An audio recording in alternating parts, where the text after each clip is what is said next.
wonder why I do what I do and why I have given my life to serving Jesus and doing His will, working for Him day and night. Well, I can't explain it, it's simple but true, and I started not too long ago. When God made a change, He made a difference, places love deep in my soul.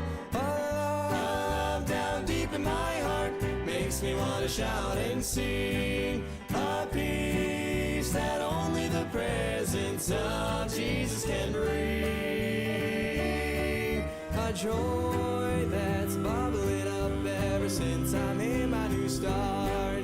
It makes me want to tell everybody I see about this love down deep in my heart.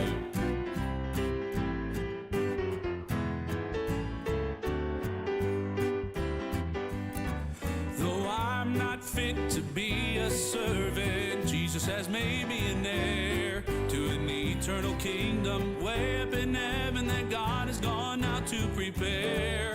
That's why I'll serve Him while there is still time before the day comes to depart. And what keeps me going and so determined is this love down deep in my heart. Love down deep in my heart makes me want to shout and sing. A peace that only the presence of Jesus can bring. A joy that's bubbling up ever since I made my new start. It makes me want to tell everybody I see about this love down deep in my heart. It makes me want to tell everybody I see About this love that's down deep in my heart. in my heart.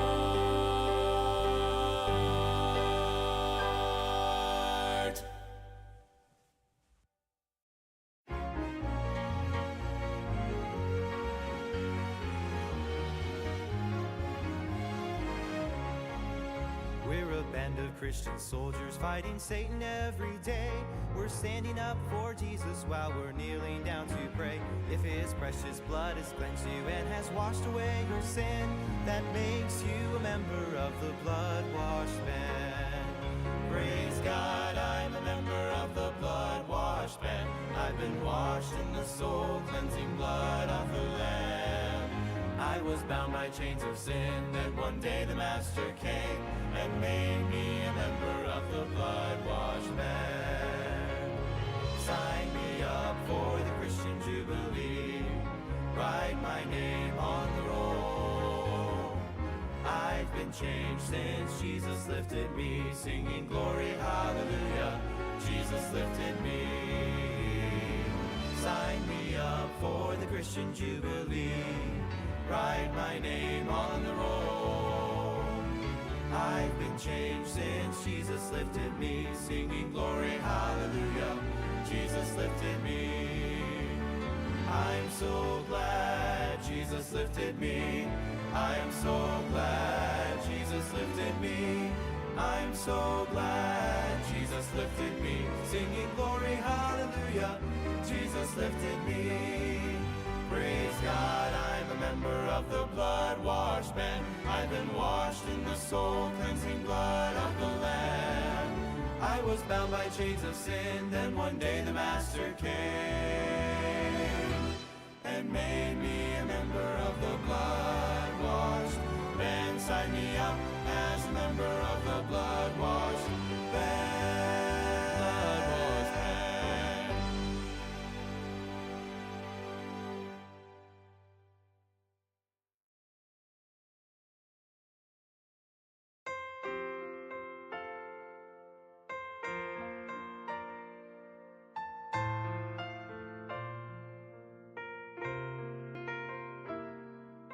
Satan just cowers to think of the power he lost when the cross had its day.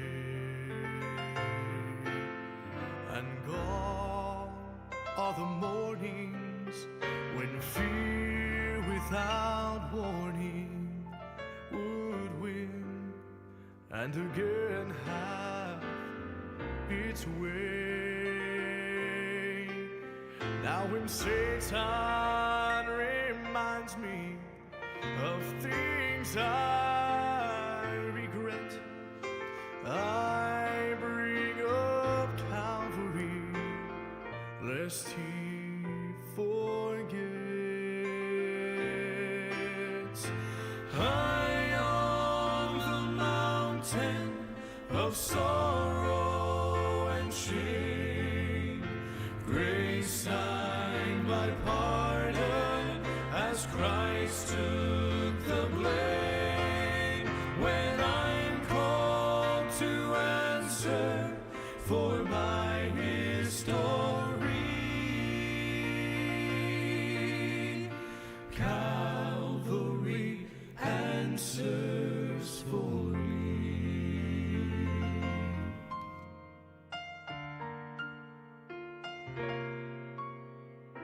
I am how under that beautiful wonder of grace that erased all my past.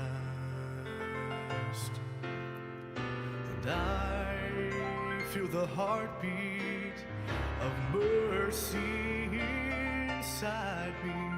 And now I have found joy at last. I live in freedom that chains cannot bind, and I won't look back on what I've left behind. High on the mountain of sorrow and shame, grace signed my pardon as Christ took the blame. When I'm called to answer for my his story, Calvary answers for me. Now when Satan reminds me of things I regret, I bring up Calvary, lest he forget. High on the mountain of sorrow and shame, grace signed my pardon as Christ took the blame. When I'm called to answer for my story, Calvary answers for me, for me.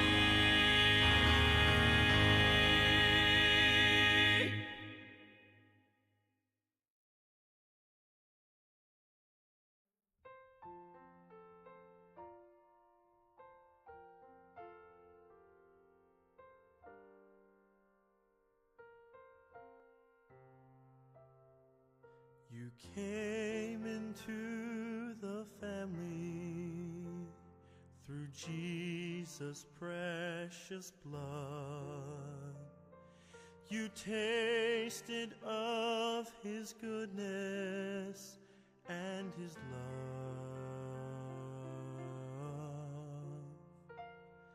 He showered you with blessings.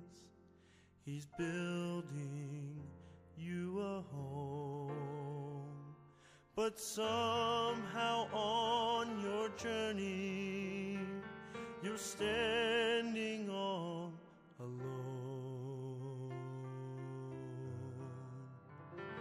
You've wandered far from homeland, down paths so dark and cold, in search of all the treasures you could hold. Your freedom brought you bondage, rebellion brought you fear. But Jesus stands behind you, and homeland is so near. Come home, your Father really loves you. Come home, it's where you ought to be. For it's a place of peace and comfort, a shelter from the storm. Don't wait another moment. Come home. Come home. Remember how it used to be when fellowship was sweet. Those times well spent in worship at His feet. You know it doesn't really matter how long you've been away. Just let His Spirit cleanse you and be restored today.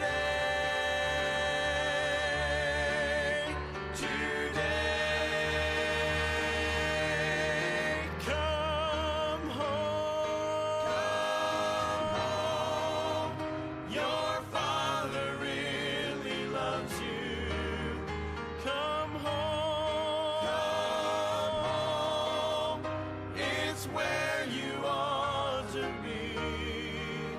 For it's a place of peace and comfort, a shelter from the storm.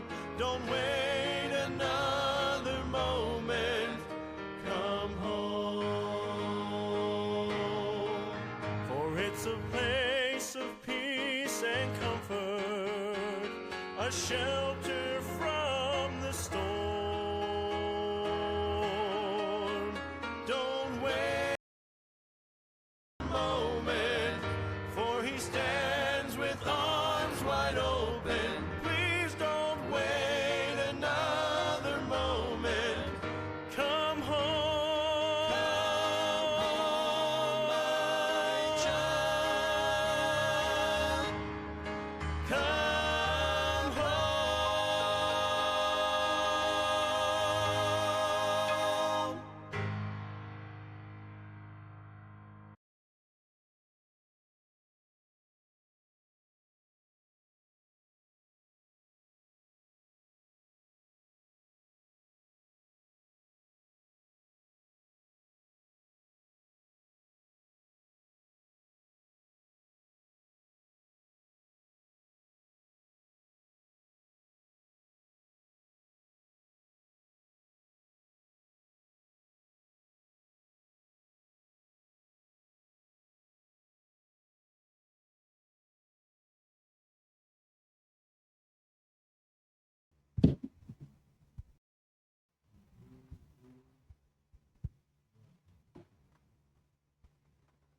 Amen.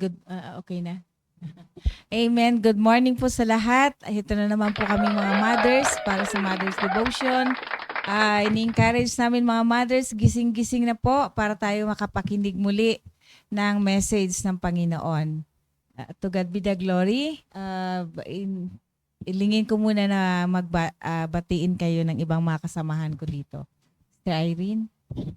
Amen. Ay bagdabigat kada kayo amin. Ito'y kailokanuhan. At dyan sa kabilang buntag sintanan. At dyan sa banda kabikulan. Diyos maray na agad sa indong kapag. At dyan sa Japan. Ohayo gozaimasu. Kinig po kayo. Stay tuned lang po para marami tayong natutunan. Amen. Good morning muli. It's Friday morning. Enjoy po natin. Andito po ulit ang mga mapagmahal na nanay. Kaya Kaya enjoy po natin mga Word of God na maisi-share po sa bawat isa po sa atin. Yun lang po. To God be the glory.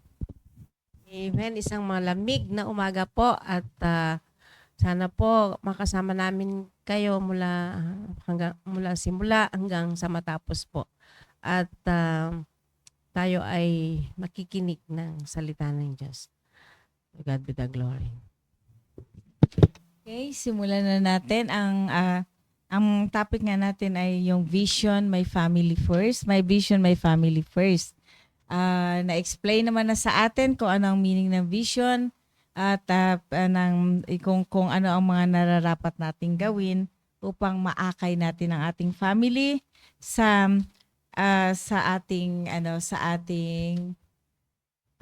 Panginoon. So unang-una request ko, Sister Irene, okay lang? Ikaw na magsimula. Mula daw sa pinakabata. Amen. Good morning po sa ating lahat. Ang ating team ngayon ay 2025 Vision, My Family First. At lagi nating tatandaan na lagi nating unahin ang ating family. First, check natin yung kanilang salvation. Magkaroon ng assurance of salvation. Secured their salvation and let them know God na kung meron man tayong miyembro sa tahanan na hindi pa nakakilala sa Diyos, ibahagi natin ang kaligtasan sa kanila upang sila ay maligtas, hindi tayo, sapagkat tayo ay accountable sa kanilang kaluluwa. Isang araw, pag tayo ay dumating na sa atin yung tawagin tayo na Panginoon, hindi tayo guilty. Yan. Dapat inuuna natin yung ating family. Bakit? Sapagkat ang anong iisipin nila yung iba nga na bahagian, pero kami na family, hindi man lang nabanggit yung kaligtasan. Na kung sila ay hindi naligtas, mapupunta sila sa impyerno. Kaya nga, responsible tayo sa kanilang kaligtasan, especially ang ating mga anak. Na kung tayo ay pumupunta ng church, akayin natin sila. Kasi andyan na tayo, naligtas tayo, nakarating na tayo sa church. Bakit yung ating family hindi natin maakay? At unang-una dyan ay mag-set tayo ng good example sa kanila.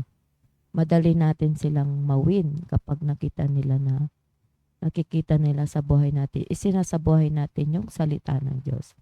At pangalawa, train them. Yan, sabi nga in Proverbs 22:6, train up a child in a way he should go. And when he is old, he will not depart from it. Na lahat ng narinig niya sa iyo, kung ikaw ay nagturo sa kanya, ay tatanim sa kanilang puso't isipan yan hanggang sa kanilang paglaki.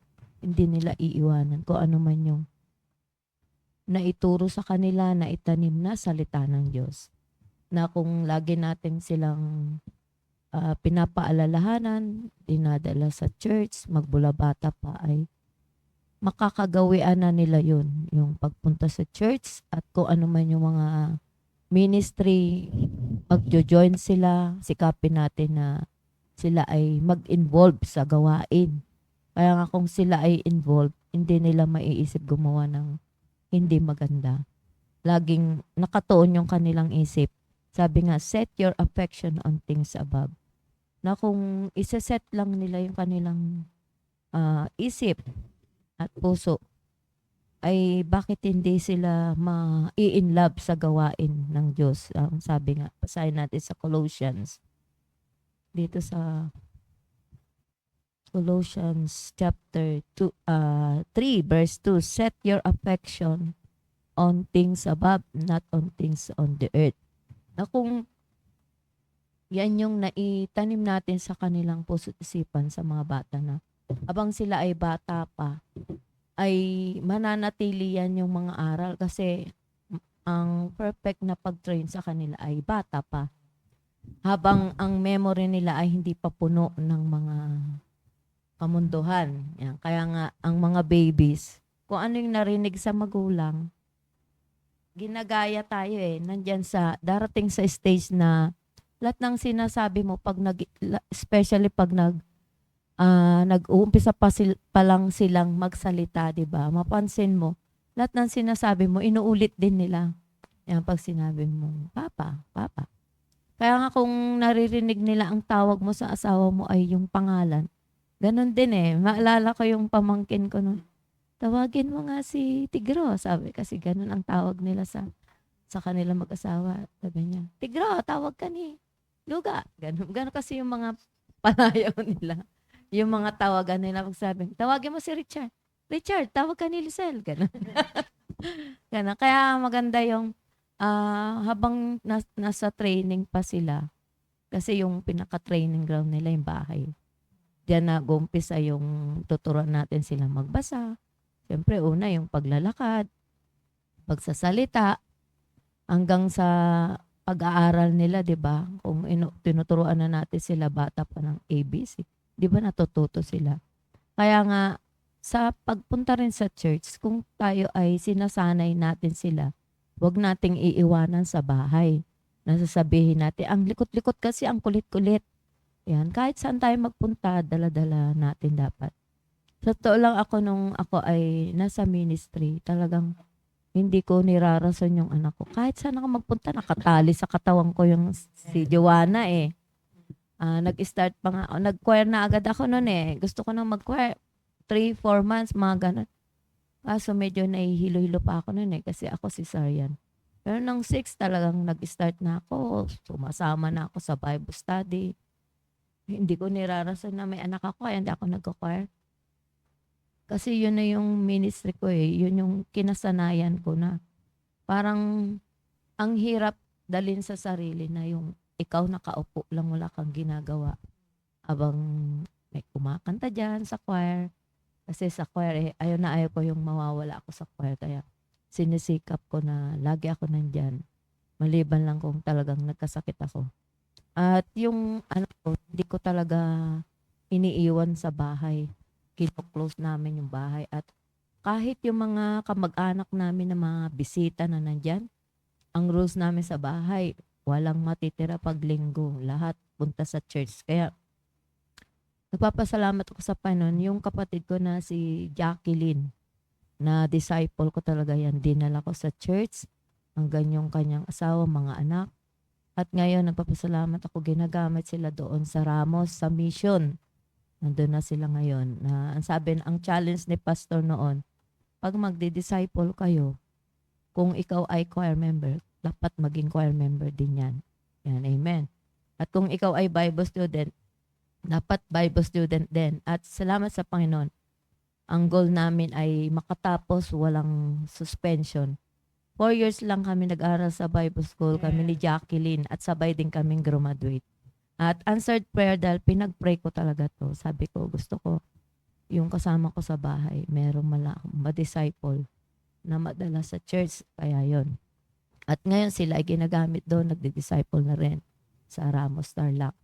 At ito naman mga pamangkin ko at yung mga apo ni ate, yan, dinala dito, pinagkatiwala. Bakit nila ipagkakatiwala yung kanilang mga apo dito kung wala silang nakikitang maayos?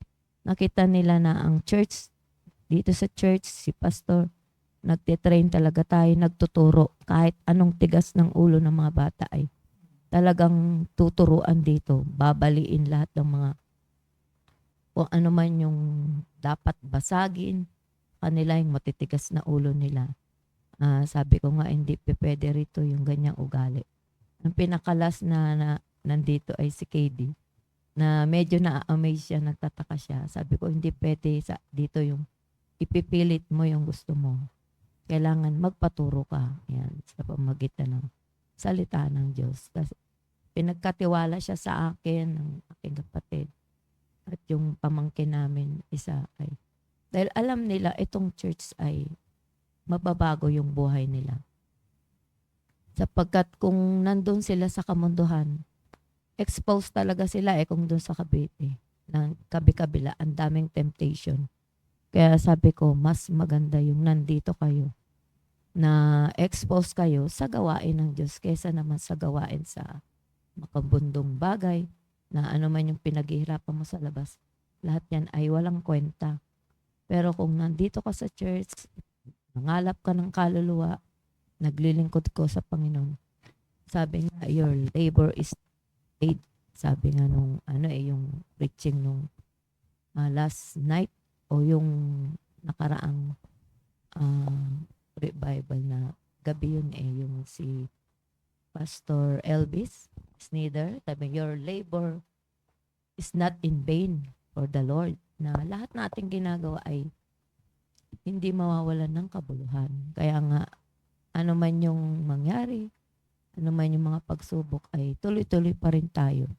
Na unahin natin yung ating family, dalhin natin sa church. Kung tayo ay nakakapag-disciple ng ibang tao, bakit hindi natin unahin yung ating family? I-check natin yung loob ng ating tahanan na wala tayong ibang dapat pinagkakaabalahan. Yung set ng ating mind ay para sa Panginoon on things above. To God be the glory. Amen. Thank you, Sister Irene. Sabi nga ni Sister Irene nga, unang-una, check the salvation of your family. Every family member.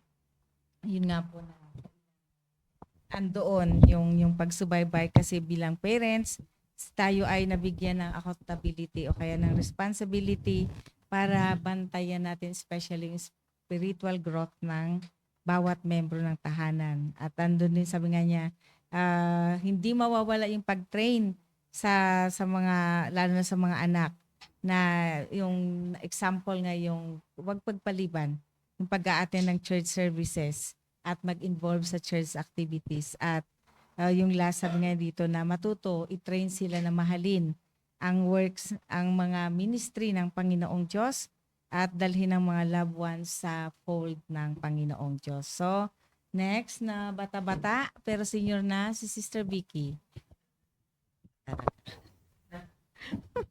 Bata-bata. So, muli, thank you, Sister Beth, Ma'am Irene. Tunay nga po na So, isi-share ko naman yung sa lahat ng mga sinabi din ni Ma'am Irene. Ito din yung una. Dapat sure natin ligtas bawat membro ng ating pamilya at ligtas na, sigurado na yan. Mag-i-involve sa gawain. At yung sabi nga rin niya na kahit may bisita sila, hindi pwedeng hindi a-attend ng service. Napaka-importante po yun. Yung challenge ni Pastor ngayon sa 2025, subukan nyo 100% yung attendance. Sunday morning, Sunday afternoon, Wednesday, discipleship, dapat subukan. At yun yung pinapasalamatan ko sa Panginoon na mula din po nung nakarating kami sa church. Yun din po yung challenge mula noon na dapat hindi natin ipagpapaliban yung pagtitipon. Magto-26 years na po kami.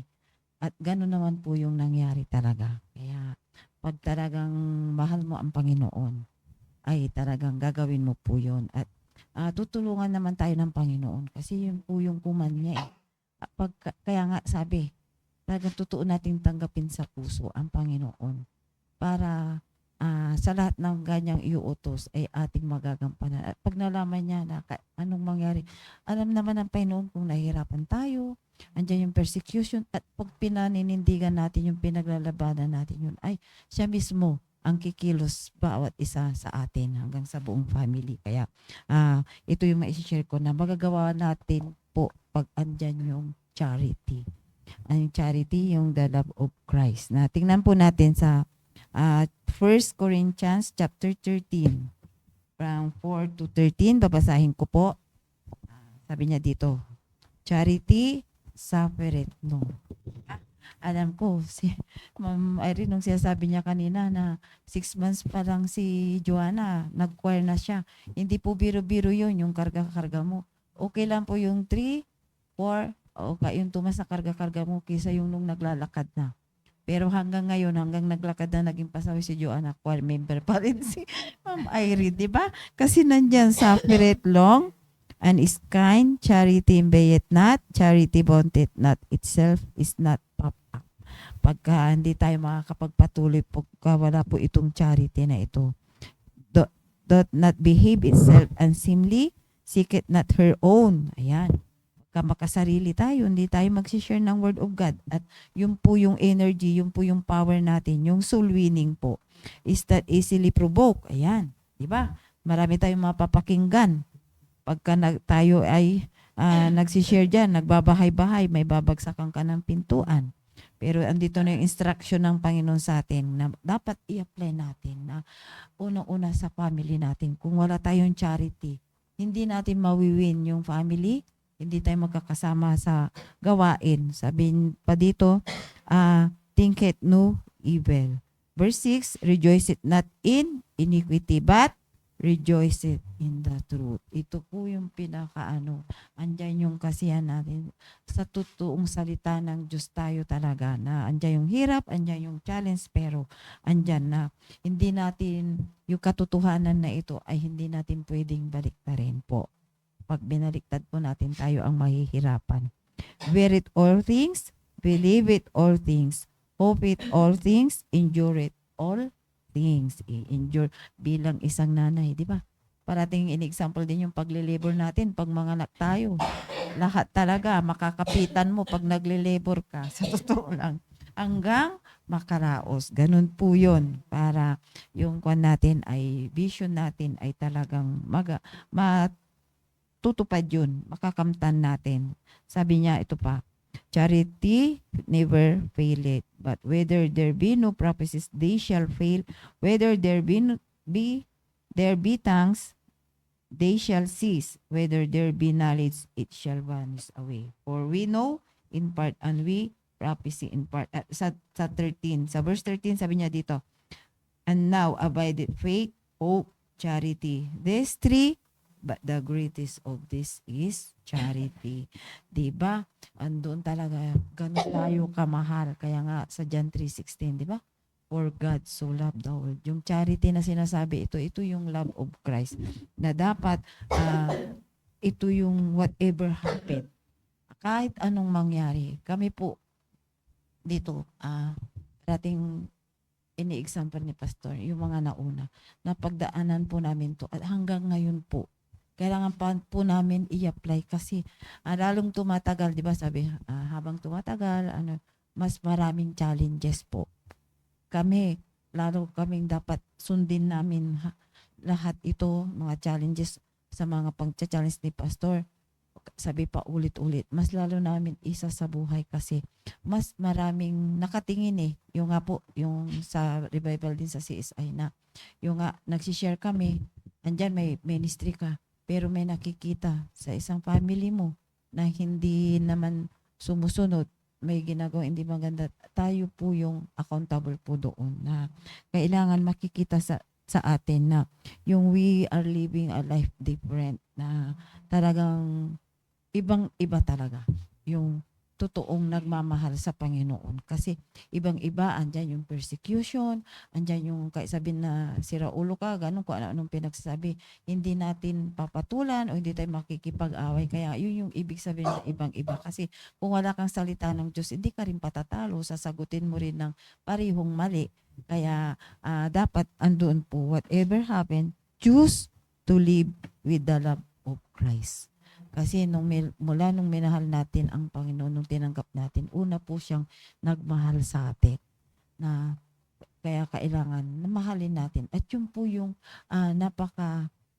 mapapasalamatan mo ang Panginoon na hanggang sa family mo. Pag sumunod ka sa Panginoon, all the way na yan talagang kung ano yung nakita sa'yo ng iyong mga anak at sa amin ni Sister Irene ay yung parati niya sinasabi na hanggang ngayon mga apo, mga pamangkin, ay ganun din yung pinagkatiwala din ng Panginoon sa amin. Na umpisa pa lang kami sa PMA Baptist Church, andyan na yung mga pamangkin ko, andyan yung mga kapatid din ni Brad Chris, mga pamangkin din niya, na ang nakita nila yung pagmamahal natin sa Panginoon.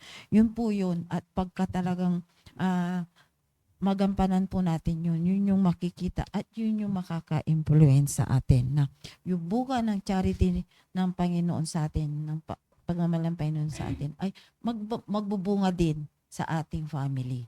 Na ako sa totoo lang sa pag-attend nakita ko kung ano yung purpose, bakit dinala kami doon kasi naisip ko ulit na buti talaga may tatay na nanindigan sa amin. At yun po yun, na pag nakita mo talaga, kaya yun yung sabi ko sa Panginoon, tulungan mo ako, Panginoon, na kung ano yung nakita namin kay Brad Chris, kay Linden, yun din yung makikita ng mga anak. Kami ngayon na magkakasama para yun din po yung maipapasa po namin na lalo ngayon, 2025, ano yung vision? May family first. Ang sarap po pag buong family nagtutulungan, ipagpipray mo. O sa ngayon, yung ginagawa namin, nagtutulungan kami sa iba-iba po kaming area. At kung may mga disciple, pinagtutulungan na pinagpipray na nandyan na dapat wala talaga yung kumukontra para andoon na sa nakita ko sa CSI. Kung sino yung family na mula umpisa din ng CSI nandyan. Hanggang ngayon, hanggang apo na po, nag-i-enjoy ng blessing. Na sabi nga, yung kwan nila doon, yung decision making na mag-decide ka, sa Panginoon ka o sa mundo. At doon sa, grabe yung pasasalamat ko ting luluhod after the mensahe, yung papasalamat ko sa Panginoon kasi mula nung nag-umpisa ang PMA Baptist Church pang may revival, talagang isinasama kami doon. Yun yung nagdagdag, lalo yung mga anak ko nag full time doon, yun yung nagdagdag kaalaman ng wisdom na kung paano nag-umpisa yung CSI. Kaya hindi rin po kami tumuklap na, nung kung ano po yung naririnig namin nang nag-umpisa din ang PMA Baptist Church, yun din po yung ginawa. At yun po yung nakikita na buong family. Ayan, andyan Sister Be. Ay nandito, sama-sama po kami sa pagmamahal ng Panginoon. At nung pinatayo na nga po, kaya andun din yung challenge na buong family, na ikon mo na, saka mag-anakan naman. At yun, grabe, nung patayuin ang mga pastor's wife, preacher's wife, ay ang nakita ko doon, nabunga ko sa aking kamag-anakan, ay si Cyril. Naging asawa na ng preacher na andun din yung prayer ko nung magkatabi nga kami. Nasa likod ko si Krisha. Prayer ko ngayon, next year makita ko naman kayo ni Tintin at ikaw na nakatayo na rin doon, preacher's wife. So, di ba, ang sarap na ganun yung natutuwa din ang Panginoon pag yun yung panalangin mo sa inyong pamilya na sa totoo lang, alam ni Cyril yan, kaya pati Sir John pag nagkikita-kita kami talagang grabe din yung magbi-bless, ando yung bayan ako na, ando yung nagpapasalamat na si Cyril, gano'n na alam natin na nagsimula sa hindi maganda. Yun din yung challenge na, di ba, si Boaz na na kahit na nagsimula tayo, alam naman natin noon, Sister Cyril, talagang grabe ang challenge. Umpisa pa lang, grabe ang persecution namin dyan. Yung daddy niya talagang nagagalit sa amin.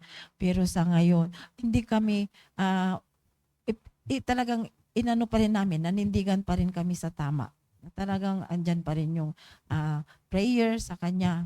Hindi rin biro-biro, lalo nung nagkatrabaho sa Felix, nag-resign siya, nag-full-time, lalong ang dami namin narinig na salita. Kaya whatever happen, magpatuloy po tayo. Kaya sa ngayon, makikita mo yung buhay nila ngayon. Buong family nandumin din. Magkakasama po sa gawain. At kaya pagka yung challenge ni Pastor, kaya nandyan yung sa Sunday, lunch fellowship, tuturuan natin yung mga disciple natin na magsulwin, ay sumunod po tayo kasi yung bunga, hindi natin alam yung gagawin ng Panginoon sa mga bunga natin. Andun din yung bunga ni Sister Tintin, yung mga Advent Kula, magkakapatid, sama-sama po sila sa CSI. Si Pastor Noli, grabe din tuwing pagkatapos ng service doon, Ma'am Vicky, salamat talagang pagtsatsaga nyo sa amin. Diba? Na hindi mo akalain nung inalagaan mo yung mga batang yun na tatawagin pala, magiging pastor. Kaya yun po yung blessing na talagang hindi mo mababayaran ng pera. At yun po, lalo na din po nung nag-testimony si Pastor Kines, ako'y blessed na blessed, ganyan din si Pastor Kines. Kaya sana ako makita na may mga revival na atinan. Andyan talagang lalapit yan na magmamano kasi din, bunga din nung may pwesto kami ng karnihan sa city sa Mabini. Si Bong, yung janitor ng palengke, sabi ko. Kasi ito yung lunch, makikikain sa pwesto namin. Sabi ko, bakit? Kulang po yung sweldo ko. Magkano ba ang sweldo mo? 50 po. Ganon, sabi ko. So, mag-resign ka na lang, ako nagbibigay sweldo mo kasi walang kasama si pastor doon sa church. Kaya yun yung kwento ni pastor na full-time na talagang may mga din, ang hirap din agawin sa sanlibutan. Pero siya po yung ginamit ng Panginoon kay Bong na sabi niya, Auntie, sa revival, sunduin ko yung pastor po doon sa Swal. Sabi niya, bigyan niyo akong pamasahe. mamaya kung ibili mo lang kung ano-ano dyan, sabi ko. Kung nagdamot ako, kung hindi ko binigyan ng pamasahe, yung nga, kailangan huwag tayo makasarili. At binigyan ko nga si Bong umuwi. Ayun, 3 sila nila Pastor Kinis na naisama niya nung revival na yun. Kaya doon na challenge si Pastor Kinis hanggang sa kinausap sila Pastor Hill, Pastor RJ, hanggang nagpa-adapt po siya. Kaya nag-testimony kagabi. Yun yung grabing pasasalamat niya na ang tagal niya sa Baptist Church na walang standard. Pero na-influence po siya ng nila Pastor Hill ay lumago po yung kawain. At kung anong sinasabi ni Pastor Hill ay sinusunod ni Pastor Kinis. Kaya kung ano po yung instruction ng pastor po natin, ay gawin po natin. Ganyan din, pag ang magulang, yan, si Naomi, yung preaching na naman nung Sunday, di ba? Si Naomi, na ayaw din iwanan ng manugang kasi nga ang nakikita yung godly mother-in-law. Kaya yun po yun, mag-i-enjoy po tayo. Hindi po tayo iwanan pagka ang nakita sa atin yung godly na influence. So, yun po yung challenge ko sa mga lahat ng nanay at hindi lang sa nanay. Pag nagdi-disciple po tayo at yung may pamilya tayo na hindi para natin nawiwin, ay ibigay natin yung pagmamahal ng Panginoon. So, yun lang po. To God be the glory. And Sister Vicky, summarize ko lang yung sinabi ni Sister Vicky, sabi nga napaka-importante yung charity kasi sabi nga charity suffereth long. Yung kapag umiral kasi ang pagmamahal at yun talaga ang katulad ng pagmamahal ng Panginoon Jesucristo, talagang ginawa niya, binigay niya yung buhay niya para sa kaligtasan ng lahat. So katulad natin bilang isang mga anak ng Panginoong Diyos, sabi nga dito ay tayo ay mamuhay tayo. Piliin natin, sabi ni Sister BK, piliin natin just to live with the love of Christ, na ipamuhay yung pagmamahal ng Panginoong Diyos, na nang taniman natin ng pagmamahal. At sabi nga kasi, yun, yung inaani na nga, yung pagtatanim na yun. At ng buong family, andun yung enjoy sa paggawa, sa ng gawain ng Panginoon. At nandun yung obedience to the man of God. At ng example nga rin si Ruth. Actually, si Ruth noon, ang Ruth, yung Book of Ruth, ito ay ang isa sa favorite kong books sa Bible. Kasi napakaganda yung istorya hanggang biruin mo from David hanggang galing doon yung na ginamit ng Panginoon para iluwal sa mundo si Jesus Christ. Na yung family nila talagang totoong kapag ikaw pinagbuti mo, yung promise ng Panginoon nandoon din, kamukha yung si David, di ba? Kaya kung gano'n lang kamahal ng Panginoong Diyos si David. At si David nagsimula na ay nanggaling sa heritage nila ni Ruth at ni Boaz. Okay, yung high school may kanta yan kinakanta namin yun sabi yung, your people is my people, your God is my God. To, parang nakalimutan ko na yung tune. Pero yun yung doon nakilala si Ruth kung paano niya ipinaglaban yung kanyang mother-in-law. Anyway, ako naman po, itutuloy ko po yung Christ-centered home. Sabi nga bilang isang anak, bilang isang Kristiyano, at kinakailangan ang ating tahanan, i-goal natin, maging vision natin talaga na maging Christ-centered home ang ating mga tahanan. Kasi ito yung place na kung nandoon, kung paano natin pahalagahan ng Bible, kung paano ba tayo nagiging Bible-believing yung ating family, at syempre kapag inuna mo ang Panginoong Diyos, nandoon na yung security, nandoon na yung provision at prosperity. So bilang isang parent, sabi nga although tayo binigyan ng kalakasan, binigyan tayo ng Panginoong Diyos ng magagandang pagkakataon upang magkaroon ng magandang buhay, pero sabi nga ito ay nanggaling lahat sa Panginoong Diyos. Gaano ka man kasipag, pero kung wala ang Panginoong Diyos, hindi yun magpa-prosper. So, nabanggit ko rin na dapat ang ating tahanan, ang builder natin walang iba kundi si Jesus Christ. Ang foundation natin dapat binild natin nandoon mismo ang builder na walang iba kundi ang Panginoon Jesucristo. Upang sabi nga nandoon yung joy at nandoon yung tagumpay sa bawat party ng ating tahanan. Ibig sabihin sa bawat membro. Kasi kapag nagkaroon ka daw, sabi nga nandito, nagkaroon ka ng healthy family, nagki-create ka rin ng healthy society. Siyempre nga nanggaling sa family, ang isang community. So, dapat nagre-reflect ang ating tahanan, nagre-reflect doon yung design sa atin ng Panginoong Diyos, yung design niya at plano natin sa ating marriage, at pati yung design and plano ng Panginoong Diyos sa ating family.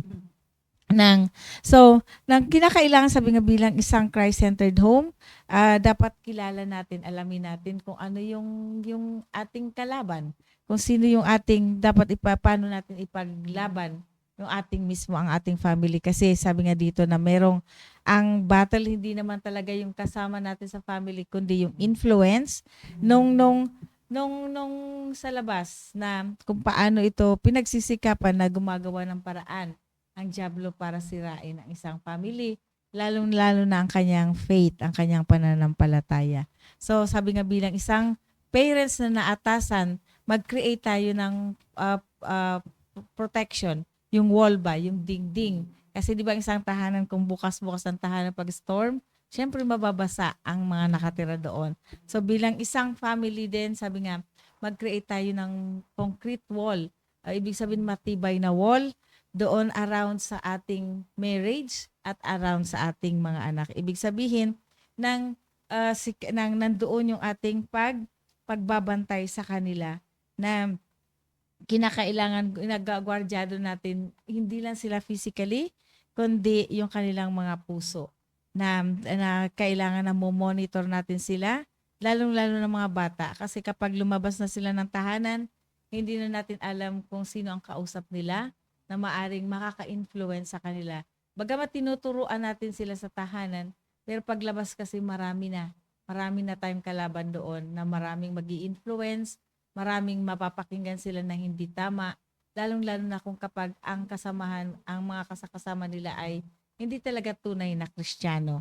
So, kailangan binabantayan yung unang-unang ating mga anak, at iminomonitor natin sila sa lahat ng kanilang gawain, kung sila ba ay talagang nandoon yung holiness, nandoon yung faithfulness nila sa Panginoong Diyos, na dapat hindi yun mawawala. Sabi nga sa 1 Peter chapter 1 verse 15 to 16, "But as he which had called you is holy, so be ye holy in all manner of conversation, because it is written, be ye holy, for I am holy." Yun ang utos ng Panginoong Diyos. Sabi nga, na sa lahat man ng ating manner, sa lahat ng ating conversation, dapat nakikita sa atin, pinamumuhay natin, yung image ng Panginoong Diyos. Sapagkat sabi nga, bakit kailangan ito? Ito yung command ng Panginoong Diyos. Kasi sabi nga, siya ay holy. So, dapat lang tayo ay maging holy bilang anak ng Panginoong Diyos.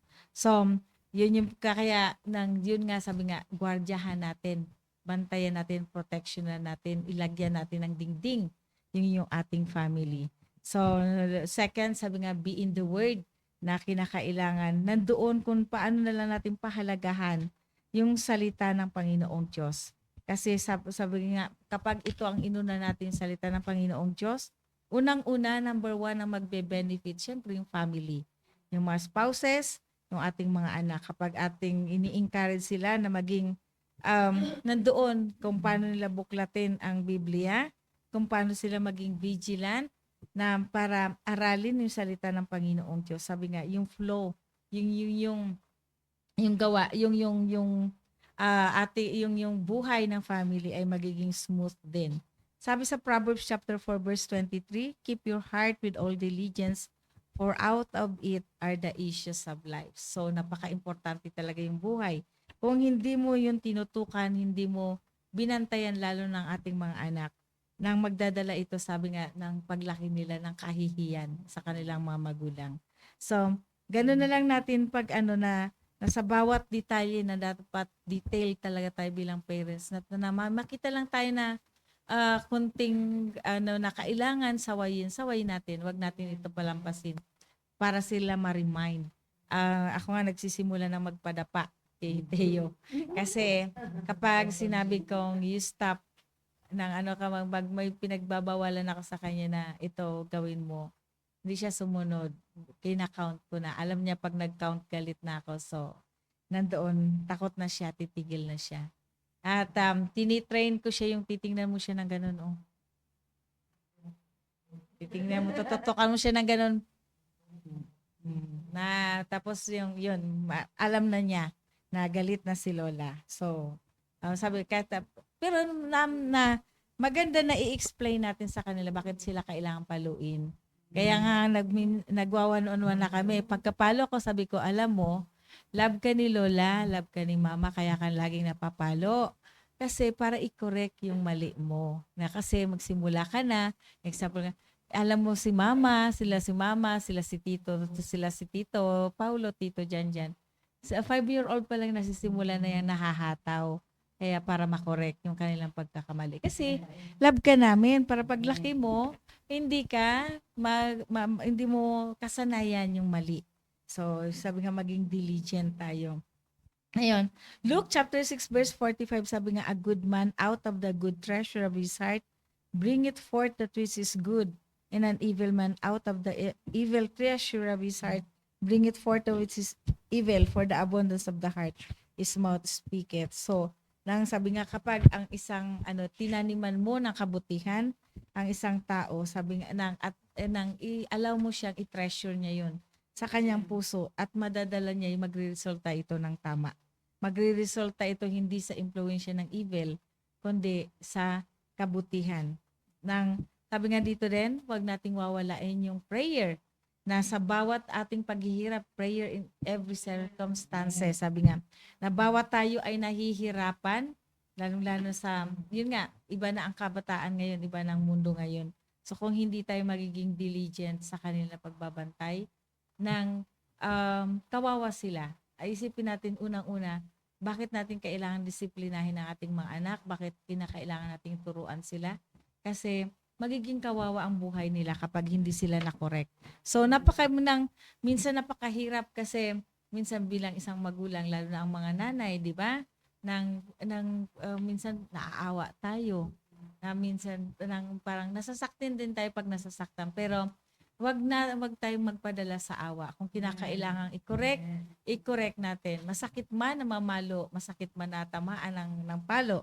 Pero sabi nga mas masakit kung kapag ikaw ay nagdadala na ng kahihiyan kasi nagpabaya ka sa responsibilidad mo.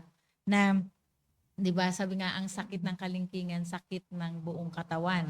Ang sakit ng isang family, magbigay siya ng problema. Buong family ay affected. So, yun ang tatandaan natin. Kaya sabi nga dito na mahirap man, pero wag nating wawalain yung pamamaraan ng yung kakausapin natin ng Panginoong Diyos.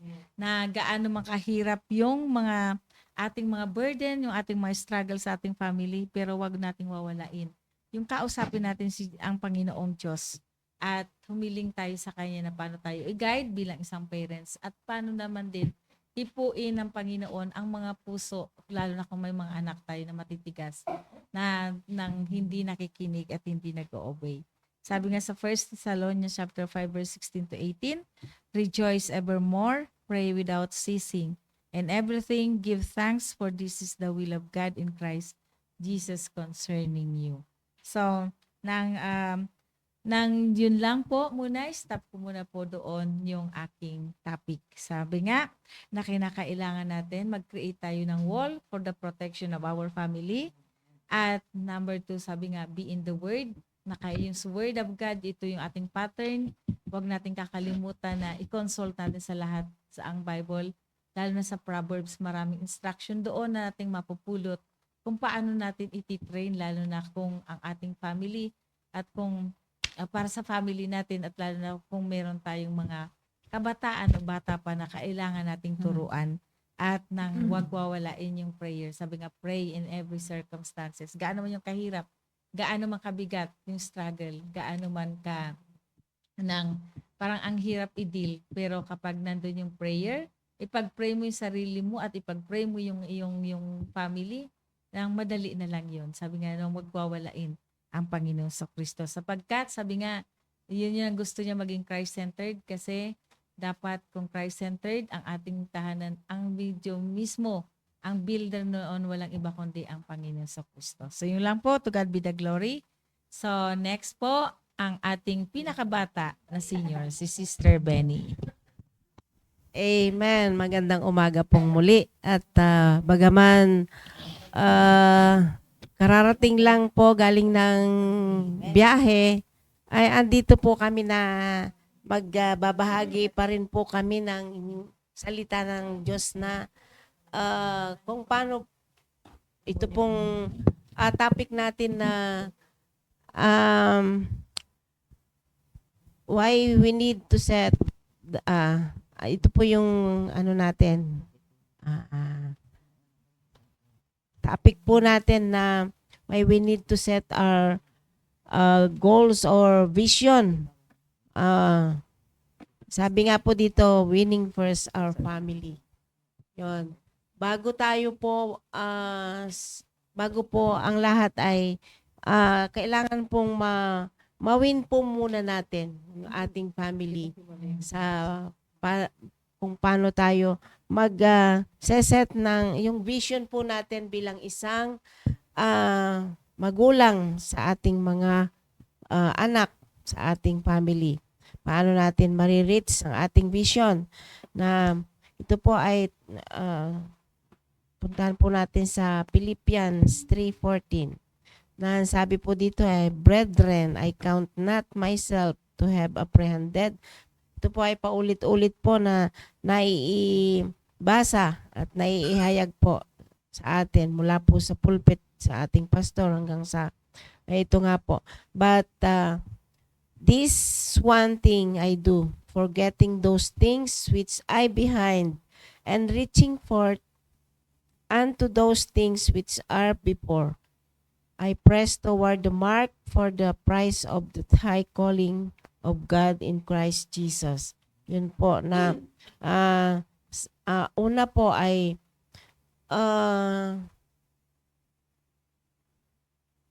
ano yun po, forget po natin yung mga hindi po maganda sa ating puso, magandang ginagawa, hindi magandang sinasalita. Yan. Kung hindi po natin ma-reach yung ating vision, kung wala po tayong pagpapakundangan sa ating mga sinasabi, iniisip, at sabi po dito na starts for good performance.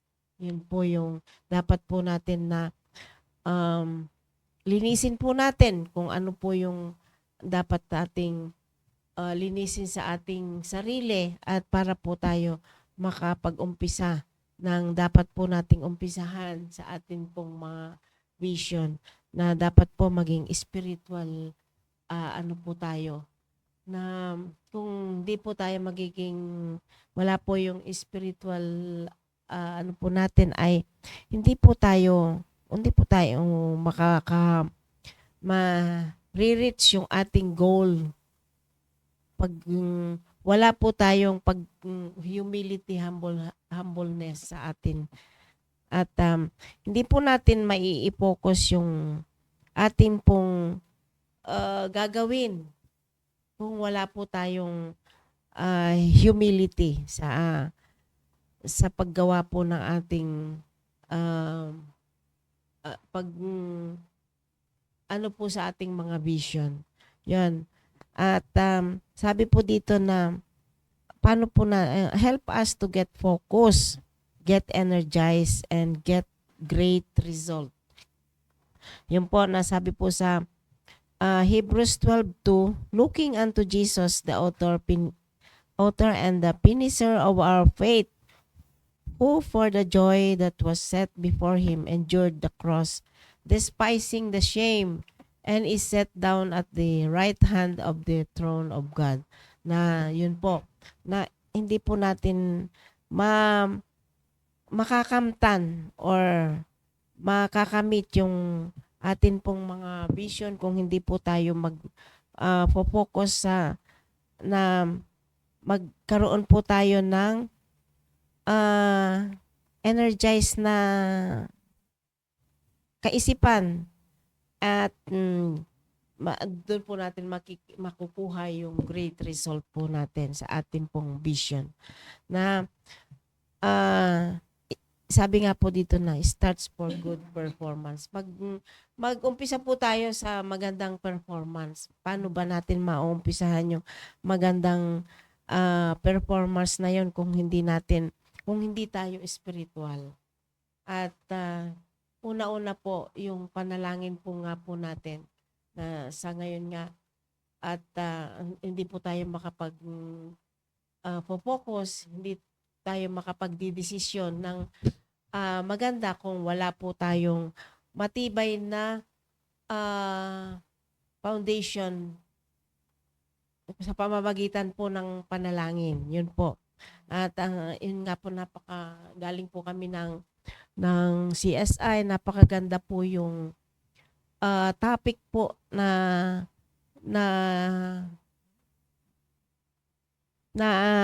ihayag po ng ating pong mga pastors doon. At yun pong kung paano po tayo makapag-desisyon ng yung decision po na talagang godly decision po. Na kung wala po tayong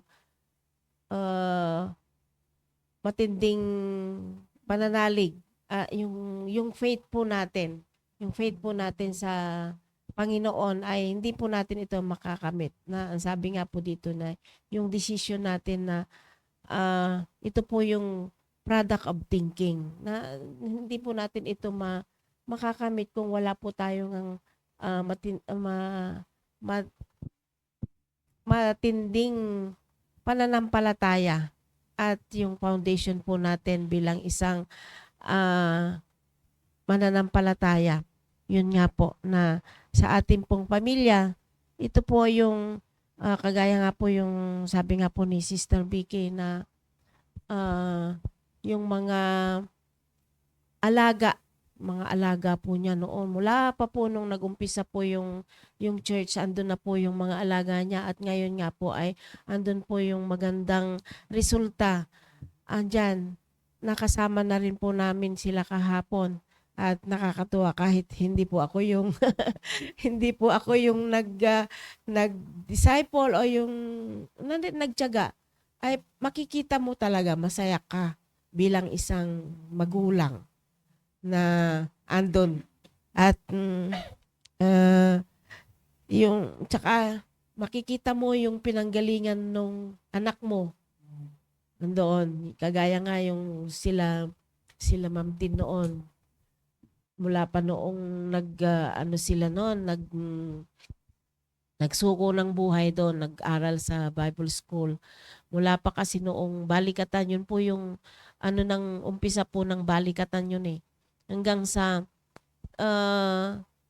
ngayon, nag-asawa na sila, naging na yung buhay nila, nakapangasawa ng godly na naglilingkod sa Panginoon din. Kaya, yun po, nakakatuwa po talaga.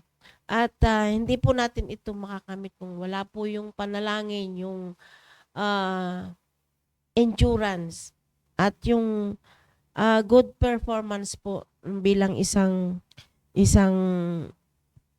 magulang. Andun po yung goal po natin na nakamit na po natin yung mga goals na yon,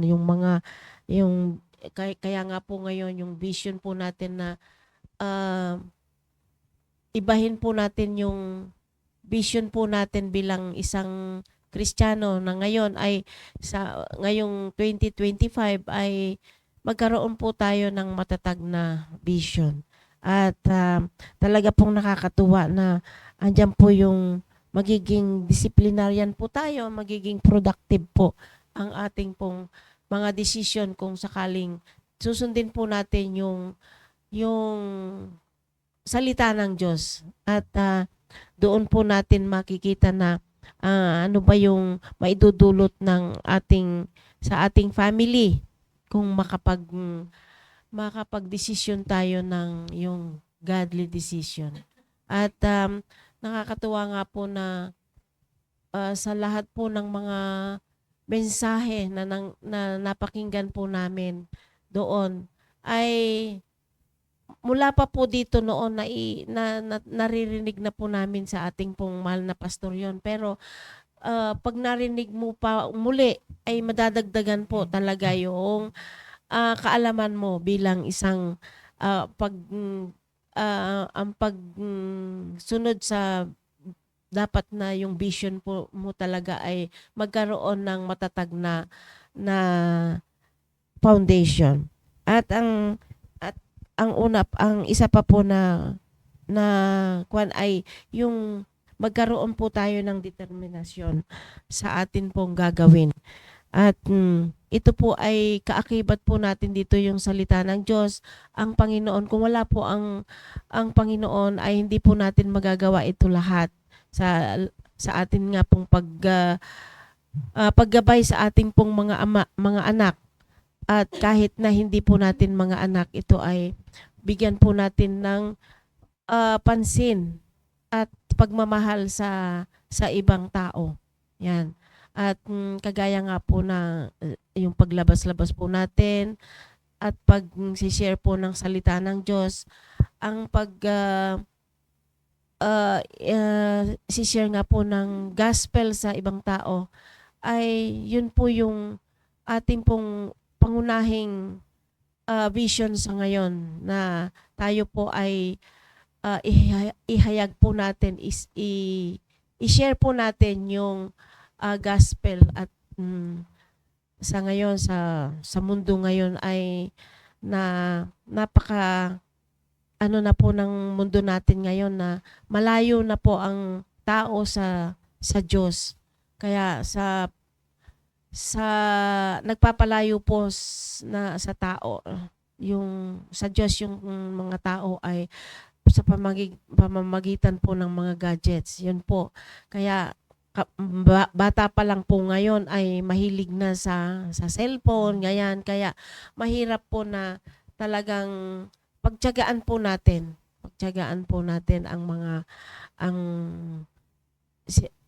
kung paano tayo, kung bakit natin i-share yung gospel at yung salita ng Diyos na dapat ay ibahagi sa kanila. Kaya nga minsan nga yung sa akin yung pag-share ay nagagalit ako kung minsan, kasi mag-share ka, cellphone ang tinitingnan. Kaya sabi ko sa kanila, pwede ba kako na itabi muna ang cellphone, kasi mahalaga kako. Mas mahalaga ito kako sa cellphone, yung ibabahagi ko sa inyo. Kaya tayo, maging maingat tayo, maging mahigpit tayo, kasi kung hindi natin sila sasawayin sa ganon, paano nila maiintindihan yung ibabahagi natin sa kanila? Kaya pagtiyagaan natin o magkaroon tayo ng humility at determination sa ating pagbabahagi at pagsunod sa vision natin, na sabi ko nga, hindi natin makakamit yung kung ano yung vision na ating kakamitin ay kung walang panalangin ay hindi natin ito magagampanan. Kaya mag-focus lang po tayo sa matibay na decision natin na gagawin. At kung wala tayong matibay na decision patungkol sa kaikibit natin yung salita ng Diyos, ang Panginoon, ay hindi po natin ito magagampanan. At yun lang po. To God be the glory. Amen. Thank you, Sister Benny. Sabi nga niya kanina, diniscuss niya yung start for good performance na kinakailangan ng binasa niya dito sa Philippians 3, chapter 3, verse 13. Hindi ko na babasahin yung the whole verse. Sabi nga, forgetting those things which are behind and reaching forth unto those things which are before. Sabi nga, kalimutan mo na kung ano yung obstacle na maaring magiging obstacle mo na nakaraan. Lahat naman tayo ay may mga nakaraang hindi maganda. May mga pinagdaanan tayo na hindi kaaya-aya, di ba? Pero sabi nga, i-practice yung humility nang yung nakaraan na yon, gamitin natin na para lalo tayong mag-grow tayo na mas maayos. Mag-grow tayo na mas mabuti. At sabi nga ng Luke, ng ano to? Reaching forth unto those things which are before. Magkaroon tayo ng goal, focus natin, baguhin natin yung nakaraan. Kung hindi yun maganda, kundi mag-start tayo ng tingnan natin yung kinabukasan, yung future, kung ano yung magiging dapat natin para i-correct at itama yung lahat na yun. Pero sabi nga, may kapintas naman tayo lahat. Sabi nga dito, wag nating wawalain yung humility. Hindi yung nagkamali ka na nga, merong nang hindi ka magandang testimony noong nakaraan, pero nagmamalaki ka pa. So, hindi ka mag-grow pa ganun. Sabi nga, andun yung pag-focus na laging makagkaroon ng good result at yung mag-decide tayo for godly decision. Na yung pinapakinggan ko nga yung si Pastor David Ling, yung kanyang testimony kahapon, na kung hindi siya nag-decide para sa Panginoon, asan yung 300 members ng Myanmar na yung Buddhism grabe sa kanila, di ba? Kung hindi si pastor ng Sapang Dalaga, kung hindi siya nagsunod kahit ang hirap-hirap man yung lugar nila, yung sitwasyon, pero hindi niya ma-reach out yung mga family doon na nang unang-una nga hindi ganun ka-grow spiritually. At sino pa yung isa na ano ko, hindi, meron pang isa na before.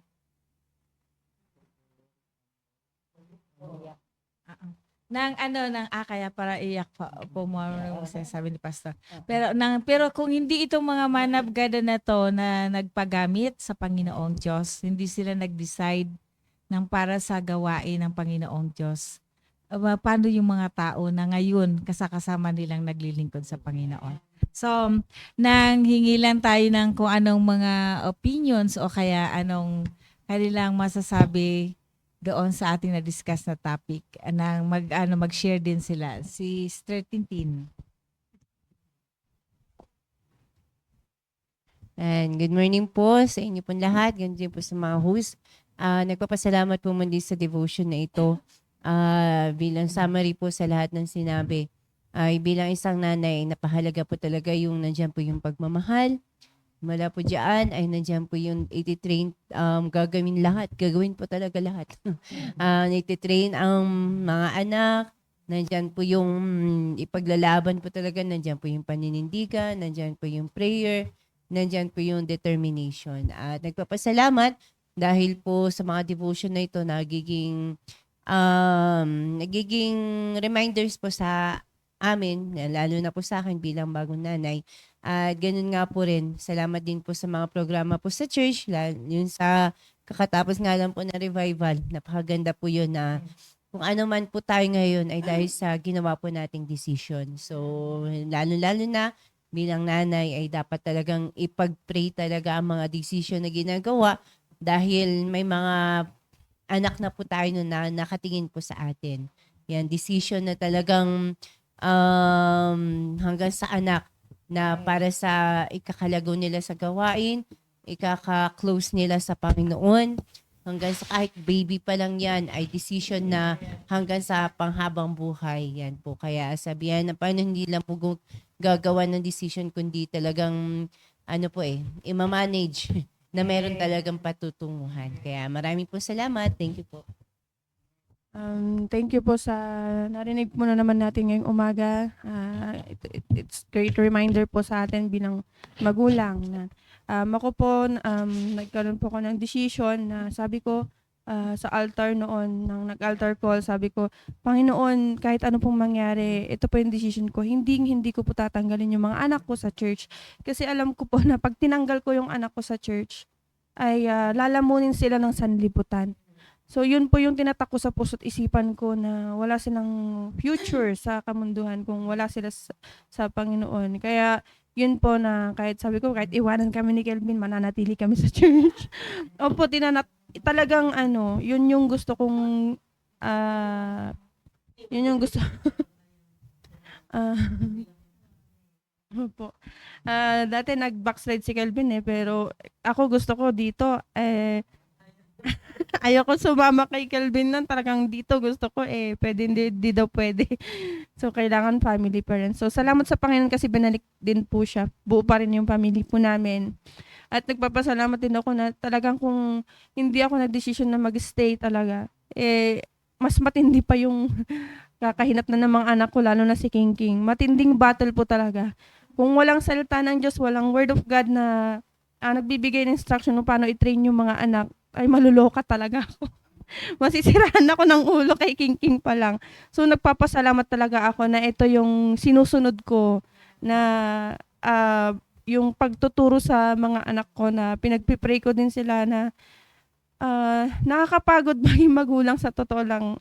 Gusto kong umiyak minsan pero sabi ko hindi po pwede kasi nga matinding battle po yung kinakaharap natin bilang magulang. Kasi matindi po yung hatak ng kamunduhan eh. Kahit na everyday na mayroon kang binibigay sa kanila na paalala mula sa salita ng Diyos, malalaman mo na lang sa school, may ginawang ano na naman. Kaya nakakalungkot. Yun nga po sabi ni Ma'am Beth na magbibigay ng kahihiyan. Nararanasan ko po yun ngayon. Kaya sabi ko, Panginoon, dami kong pagkukulang, ganito. Saan ba ako nagkulang, ganito. Pero nagmumuni-muni ako, marami akong pagkukulang talaga na hindi ko talaga natutukan yung mga anak ko. So yun po yung vision ko po ngayon na talagang yung magpo-focus ako, hindi ako magsasawa, although minsan na parang sasabog na kasi 1, 2, 3 hindi pa rin nakikinig, matigas ang ulo, pero sabi ko tuloy lang, nandito naman yung salita ng Diyos. Habang nakikinig pa, habang bata pa, sige lang, ito yung ibigay natin sa kanila ng instruction, yung training po talaga ng Bible. Yun po yung pinangahawakan ko, ito lang talaga.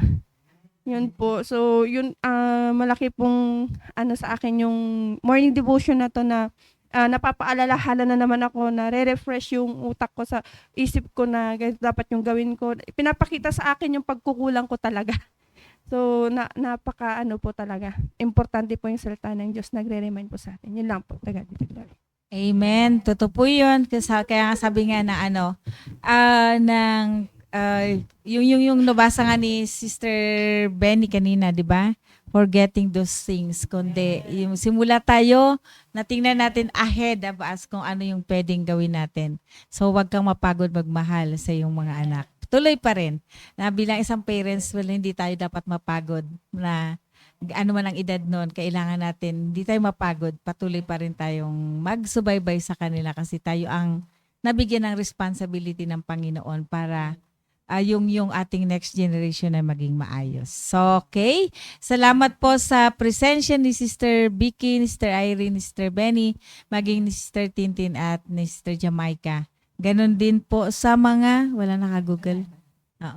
Good morning sa mga FB Live. Ayan si Sister Mercy, mama ni Baneneng na Sister Mercy. Sabi ko, punta ka doon. Yung ate ko, si Ate Cynthia ko. Yan yung pangalawang nanay ko. Si Ma'am Flor. At siyempre yung pinaka-faithful natin si Ma'am Emilia. Sa Saudi, si Sir Asherto. Ayan, si Manang Tita. Nanay-nanay namin. Kumusta ka na, Nanay Tita?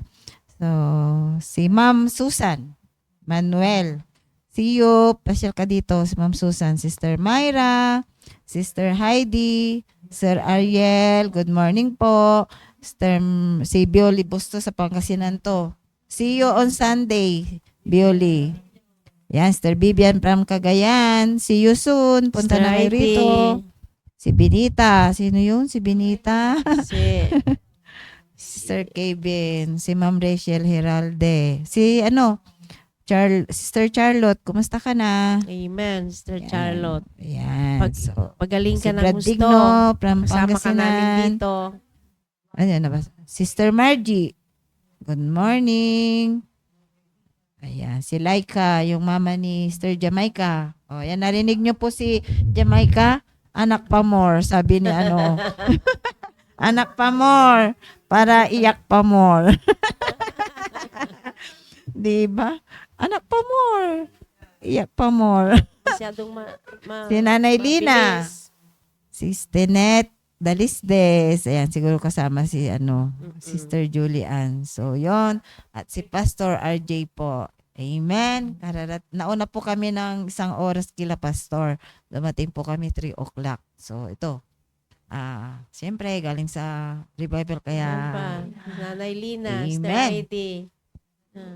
Baba pa more, baba see pa. you on Sunday at bukas po sa family devotion Wala na. na Andyan din yung- andyan ulit. Okay, inabot Word pa of God. rin. Bagamat Overtime pa rin. pinilit pa rin, inabot pa rin yung overtime. Pero medyo maaga, hindi malilate si Sir Ariel. Amen. Okay, closing prayer po tayo, Sir Benny. Amen. Sige, manalangin po tayo.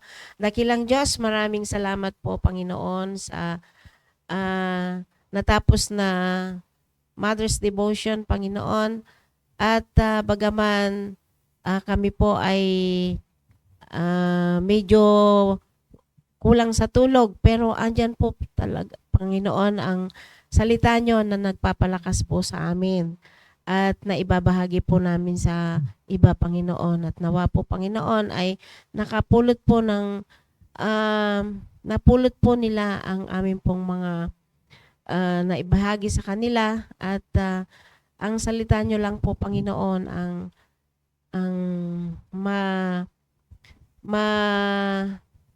tigas na dapat po naming ibahagi sa kanila at ma-adapt po ng bawat isa. Salamat po sa mga nag-involve, Panginoon, sa FB Live, mga nakinig po, Panginoon, at salamat din po, Panginoon, sa mga kasama ko po dito na host, mula po kay Sister Beth, Sister Vicky, Sister Irene, at kay Sister Jamaica, si Ma'am Tin.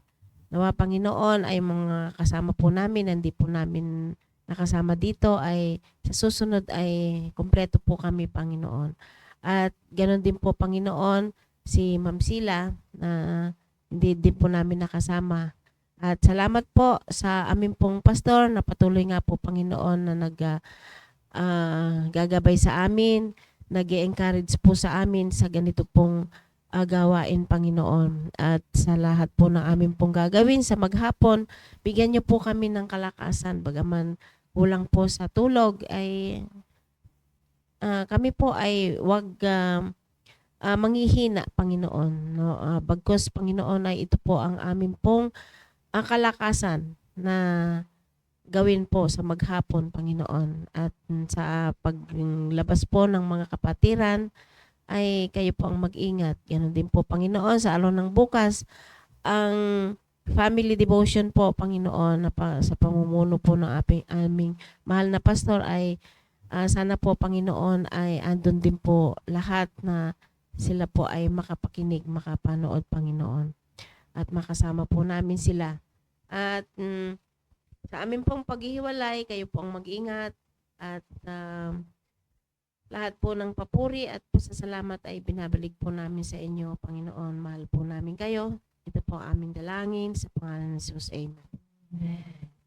Okay, goodbye po. See you tomorrow doon sa family devotion.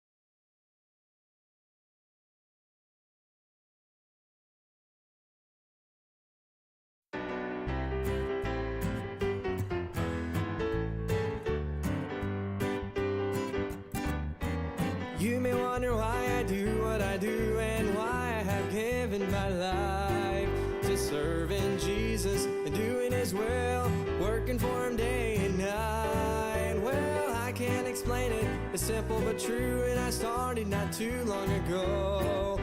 When God made a change, He made a difference, places love deep in my soul. Oh, down deep in my heart makes me want to shout and sing. A peace that only the presence presence of Jesus can bring. A joy that's bubbling up ever since I made my new start. It makes me want to tell everybody I see about this love down deep in my heart.